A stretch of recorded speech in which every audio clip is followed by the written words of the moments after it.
AI note takers? Baked, still baking, or just dough? I think they're baked for the summarization standpoint. It's kind of a layup for AI nowadays to be able to do that. Where I think the baking is, or where I think the lift can be, is really in the UX. So I think it's not about the summarization. That part of the technology I think is done, and it's going to come down to like the UX, the CX. Like, how do you work with the customer? How do you work with the agent? And ultimately, how do they interact with that part of the product? How do they enter their own notes? How do they get entity extraction? Getting the technology, the technological capability to do something is usually the first part of the battle. And the last part of the battle, which is usually the hardest, is the human side of how do you take that technology, configure it and package it and, put it in a UX wrapper in a way that is useful and adoptable for the end user. It seems like that tends to be kind of the hardest last domino for a lot of these technologies. So I think there's something about just adopting all technology, not just AI. As a technologist, you are trying to get the big thing first. Wow, it summarizes the call. And sometimes you miss that UX, or you miss the little small things of like, it's 2 clicks instead of one. And that's really important. And ultimately, I think once the technology is there and you have the throughput and you can do those things, then it's the winner who kind of like takes that and makes it the most usable, the most friendly. And I think there's just an adoption curve there for a lot of technologies. QA automation, baked, still baking, or just dough?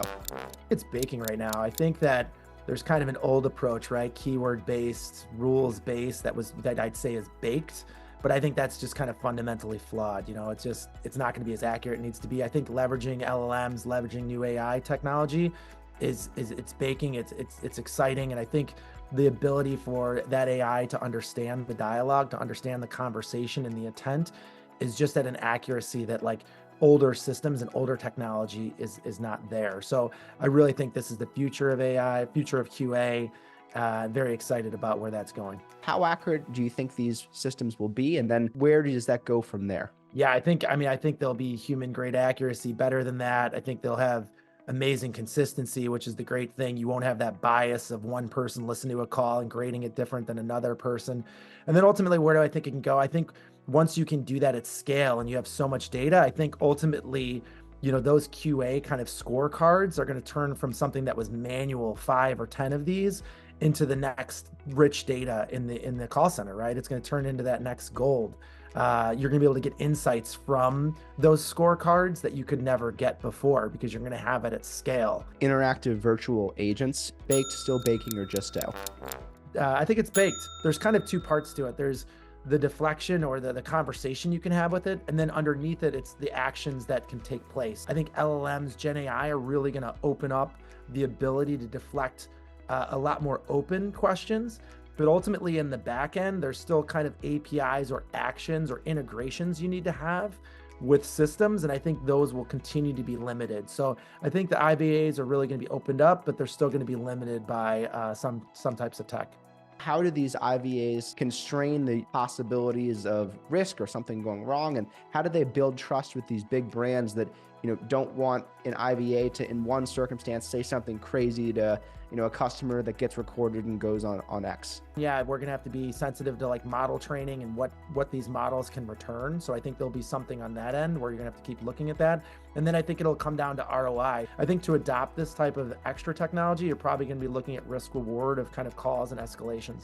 LLM chatbots, baked, still baking, or just dough?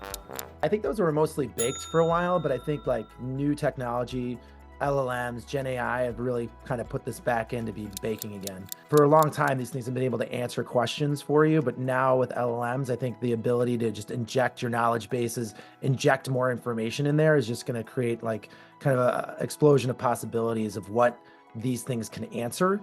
And really unlock more answers for customers, deflect a lot more calls, a lot more escalations than before. So I think it's a really exciting thing. I think just as that AI, as that underneath technology gets better, it's just going to continue to make those chatbots even better. Did it get a little bit worse on the customer side, or did it still represent an improvement with a new set of challenges? Yeah, I think it's going to be improved, right? Because ultimately with the dialogue flow, you kind of had to have that tree, that branching. You had to understand what you could kind of tell a customer. And now I think it's just going to be pump in more data, and it's just going to be able to unlock a lot more answers. Obviously, that'll come with those guardrails of like, what do you want it to say and how do you get it to kind of have guardrails and not unleash everything maybe that it could say.